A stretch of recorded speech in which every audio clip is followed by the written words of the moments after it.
लो भगवान गेहूं पाओ। आहा, कैसी विलक्षण रीति है। लोगों ने कहा, अरे मूर्ख नामदेव, अरे हम तो तेरे घर में कुछ सामग्री को बचा रहे हैं और तू उसमें ही और डाल रहा है, मूर्ख हो गया है, देखता नहीं आग लगी हुई है। हाथ जोड़ करके नामदेव जी ने कहा, भैया तुमको तो आग लगी दिख रही है, पर मुझे तो ऐसा लग रहा है मेरे प्रियतम का पीतांबर लहरा रहा है। प्रियतम का पीतांबर मैं देख रहा हूं, अद्भुत लहरा रहा है। अग्नि की लो नहीं देखे, वो नामदेव जी महाराज हैं। सब में भगवान का दर्शन करते हैं, सब में। इन्हीं के गुरु भाई हैं, नाम है त्रिलोचन जी। संतों की बड़ी सेवा, जानते थे कि भगवान का प्रत्यक्ष दर्शन तो हमको मिलेगा नहीं। भगवान इस कलिकाल में संत के रूप में ही विचरण कर रहे हैं। संत में और भगवंत में अंतर है ही नहीं। संत में, गुरुजनों में कोई मनुष्य बुद्धि रखे तो वह महा पाप का भागी है। हाँ, गुरु में, संत में कोई मनुष्य बुद्धि नहीं रखनी चाहिए। भैया हुआ क्या, त्रिलोचन जी महाराज बड़े भाव से सेवा करते थे। ये गोविंद संत के रूप में आकर के हमारे घर पर प्रसाद पाते हैं। भगवान उपासक का रूप धर करके उपासना की विधि सिखाने के लिए हमारे जीवन में गुरु रूप में पधारते हैं, उपासक बन के, संत बन करके। इसलिए हमको वह बात समझनी चाहिए ना। त्रिलोचन जी ने समझी, और जब समझी तो फल क्या पाया। त्रिलोचन जी के मन में भाव रहता था, अहो मैं वैश्य हूं, क्या करूं, काम धंधे से फुर्सत नहीं मिलती, तो क्यों ना एक कोई बालक ऐसा नौकरी पर मिल जावे जो संतों की सेवा को संभाल ले। बस मन में भावना आई, भगवान से प्रार्थना करते थे, प्रभु तेरा दिया सब कुछ है, पर मन संतोष नहीं मानता। क्यों? धन नहीं कमाना, संतों की सेवा पूरी तरीके से हो नहीं रही। संतों की सेवा हो जाए, संतों की सेवा हो जाए नाथ, आप ऐसी कृपा करो। हाथ जोड़ जोड़ करके भगवान से बार बार कहते। ठाकुर जी ने सोचा भक्त की भावना पूरी तो करनी है? तो राम सदा सेवक रुचि राखी, वेद पुराण साधु सुर साखी। जब कहा कि प्रभु कोई एक बालक मिल जाए जो सेवा करे, हाथ जोड़ करके कहा, ठाकुर जी ने कहा, बोले और कोई तो मुझे जचता नहीं, संतों की सेवा के लिए तो मैं स्वयं ही ऐसा हूं जो सेवा में पारंगत हूं। ठाकुर जी ने एक बालक का रूप बनाया, पतला दुबला बालक है, और ऐसा स्वरूप बनाया, फटे चीथड़े कपड़ा और कालिक जमी हुई है। त्रिलोचन जी के द्वार के बाहर आया, आकर के बस देख ही रहा था। इन्होंने कहा, कहो बालक भगवान क्या देख रहे हो? बालक भगवान बालक थे। भगवान बोल करके, ऐसी प्रेमी लोग होते ना, उनकी भाषा ऐसी होती, मीठी होती है। कहो बालक भगवान क्या देख रहे हो? बोला बस कुछ नहीं, काम धंधा ढूंढ रहा था। काम धंधा?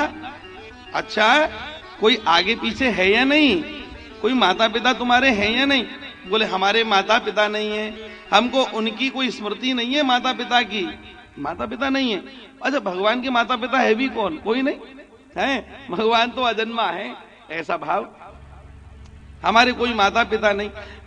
बालक भगवान, आपके श्री विग्रह को देख करके ऐसा लगता है कि आप तो महीनों से नहीं नहाए हो, और महीनों से वही बच्चा नहीं नहाता जिसकी मां ना हो।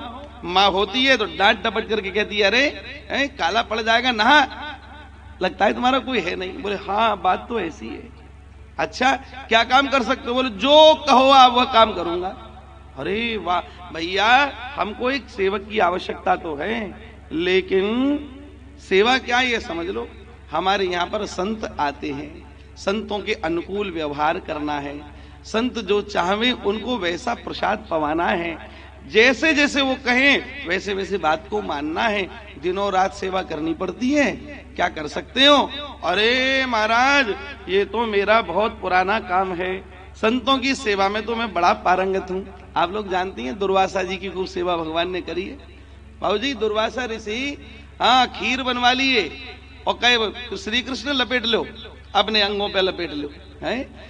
वो रथ बनवाया, बोले हमको द्वारकापुरी का भ्रमण करना है। हाँ हाँ, द्वारकाधीश ने रथ मंगवा दिया। रथ में घोड़े देखे, दुर्वासा जी ने कहा, अरे ये बेचारे घोड़ों का क्या दोष, हटाओ हटाओ इनको, ये नहीं जुतेंगे इसमें। भगवान कौन जुतेगा?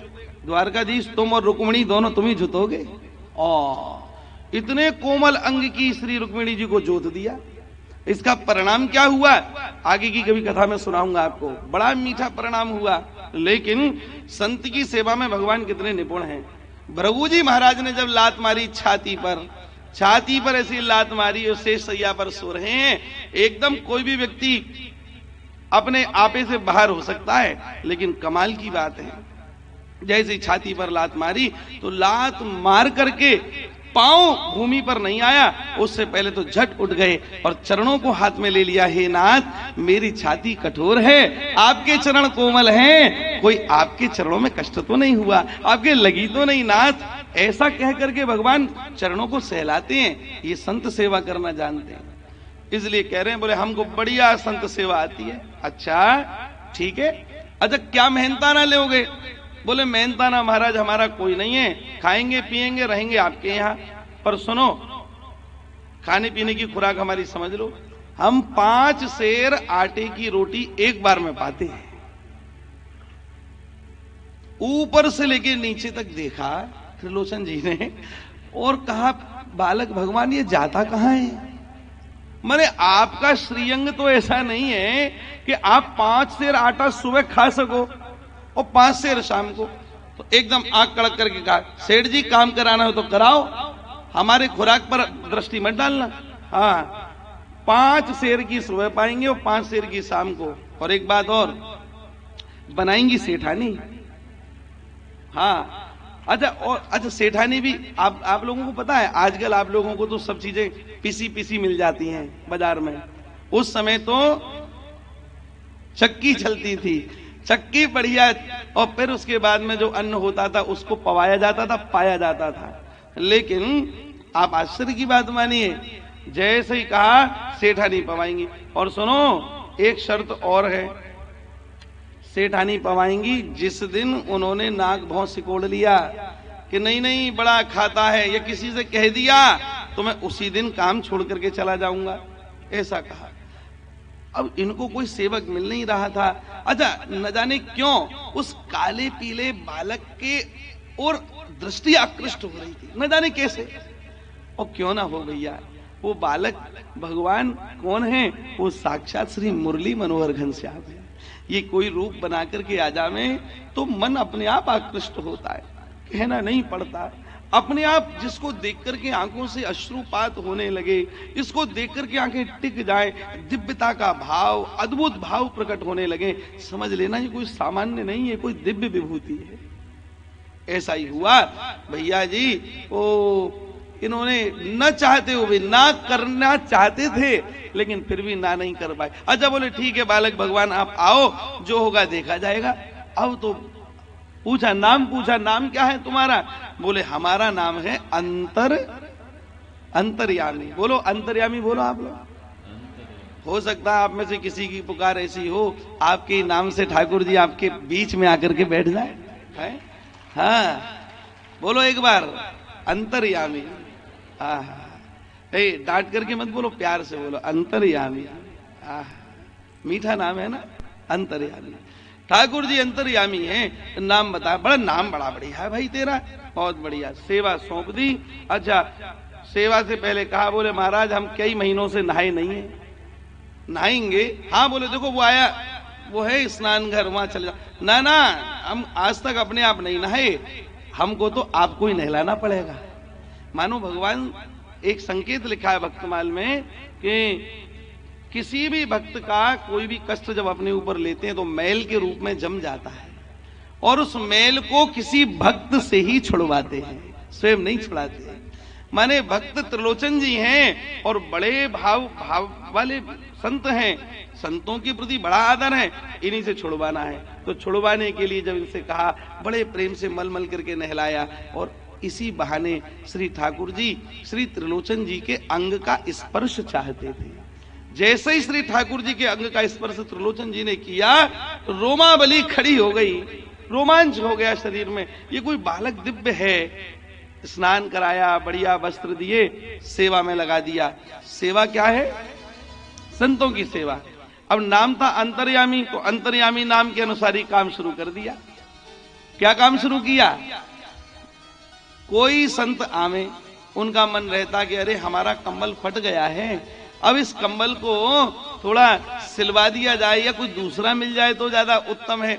मन में ऐसा भाव आता ही था। बस उसी समय अंतर्यामी लेकर के प्रस्तुत हो जाते, महाराज जी ये देखो कंबल मैं आपके लिए लाया हूं, देखना कैसा है। संत ने मांगा नहीं, अभी केवल भावना ही करी थी, और भावना इतनी गजब की प्रबल हो गई कि वो कंबल देखा संत ने, बाँचें खिल जाती। कभी कोई संत आते, अरे बड़े दिन हो गए गुड़ और चना खाते हुए, आज तो ठाकुर जी को रबड़ी का भोग लगता तो बड़ा अच्छा रहता, मन में आता। और सोच करके वो दूर से आ रहे, त्रिलोचन जी के यहाँ जैसे ही आते हैं, आकर के उसी समय सबसे पहले ठाकुर जी के भोग के लिए अमनिया रबड़ी प्रस्तुत कर देते। अंतर्यामी जैसे ही प्रस्तुत करते, महाराज आज तो ठाकुर जी को रबड़ी का भोग लगाओ। रबड़ी देख करके अरे अरे भैया, हमने तो सोचा ही नहीं कि यहाँ रबड़ी मिलेगी। वाह रबड़ी! जो संत आवे महाराज जी वो ऐसे त्रिलोचन पर लट्टू हो गए, ऐसे लट्टू हो गए कि अब अंतर्यामी पर लट्टू हो गए कि त्रिलोचन जी का तो नाम भूल गए। पहले तो त्रिलोचन भक्त का नाम खूब था, लेकिन अब तो अंतर्यामी अंतर्यामी। सेठ जी भाई तुम्हारी सेवा तो हम बहुत साल से देखते आ रहे थे, लेकिन तुम्हारा जो सेवक है अंतर्यामी गजब का है, गजब कर दिया उसने, ऐसी सेवा हमने आज तक नहीं देखी। अंतर्यामी सेठ जी मन में बड़े प्रसन्न होते, चेला बढ़िया मिल गया, माने काम धंधा बढ़िया करता है। बस मन में ऐसी भावना आई, धीमे धीमे समय व्यतीत हुआ। एक दिन सेठानी पड़ोस में चली गई। बस पड़ोसन ने पूछा, अरे बहन 1 वर्ष हो गया, तुम्हें इतने दिन से देखा ही नहीं, कहाँ रहती हो, क्या करती हो? और देखो पहले तो चकाचक थी, अब तो पतली दुबली हो गई हो। तो कहा, अरे बहन छोड़ो, बस ये फला सामग्री चाहिए थी, ये दे दो। अरे नहीं नहीं बहन, देखो अपने घर की कुछ कह सुन लेनी चाहिए, है मन हल्का हो जाता है ना। तुम थोड़ा कह सुन लोगी तो मन, पतली दुबली हो रही हो ना, लगता है तुम कोई मन में बात जमाए बैठी हो, इसे कह दो बहन, कह दो, नहीं तो तबीयत और खराब हो जाएगी। ऐसा कहा, वो तबीयत और खराब, बस जोर दे करके जैसे कहा तबीयत और खराब। तो इधर उधर देखा, दरवाजा लगा तो दरवाजा, हाँ कोई आए ना, सुने ना, दीवारों की कान है बहन। ओहो हो बहन बता हुआ क्या? अरे बहन मैं कहाँ बताऊं, क्या बताऊं, स्थिति ऐसी है, हमारे सेठ जी ने एक नौकर रख लिया है, और वो ऐसा नौकर है, हाँ अभी बस 10 मिनट बाद अभी करवा देंगे, है ना। ऐसा नौकर है कि 5 सेर अन्न का सुबह जीमता है और 5 सेर शाम को जीमता है। ओ मेरी तो देख हाथों में कैसी स्थिति हो गई है, ठेक पड़ गई है, चक्की चलाते चलाते चलाते चलाते चला। अच्छा एक बात है, वैसे मैं आपको नॉर्मली बताऊंगा, आप लोग इसको अन्य मत लेना। माताएं जो प्रेजेंटेशन देती है ना, बड़ी गजब की होती है, गजब। हाँ नहीं, बहुत अच्छी प्रेजेंट। आजकल ना हमारे भारतवर्ष में एक नारा है, महिलाएं भी पुरुषों से कम नहीं। तो कम कहां से होंगे, तो प्रेजेंटेशन आजकल इनकी सब बहुत बढ़िया है। एक बार एक व्यक्ति शौच के लिए गया, और पहले खेतों में जाते थे लोग लोटा लेकर के, तो शौच में जब वो उठा तो न जाने कहां से एक कबूतर का पंख उसके शौच में आकर के अटक गया, मल में अटक गया। और जैसे ही अटका तो वो उठा, वहां से उठते ही उसकी दृष्टि पड़ी मल की ओर, उसने देखा कि पंख, तो उसने अपने घर जाकर के कहा पत्नी से, अरे आज तो एक अजीब सी चीज दिखाई दी। क्या हुआ, क्या हुआ? उसने गौर से पूछा, क्या हुआ? अरे बोले, आज मैं सोच कर रहा था तो कबूतर का पंख अटका हुआ था मल में। अरे राम राम, कबूतर का पंख, अरे राम राम। हाँ अब तो जो है पेट में बात अब रुके कैसे? अब वो तो बेचारा काम धंधे पर चला गया, अब वो पेट में बात कैसे रुके? तो पड़ोसन के घर गई, अरे बहन किसी को बताइयो मत। बहन किसी को बताइयो मत। क्या हुआ बहन? अरे बहन वो आज हमारे पति के पेट में से कौआ का पंख निकला है,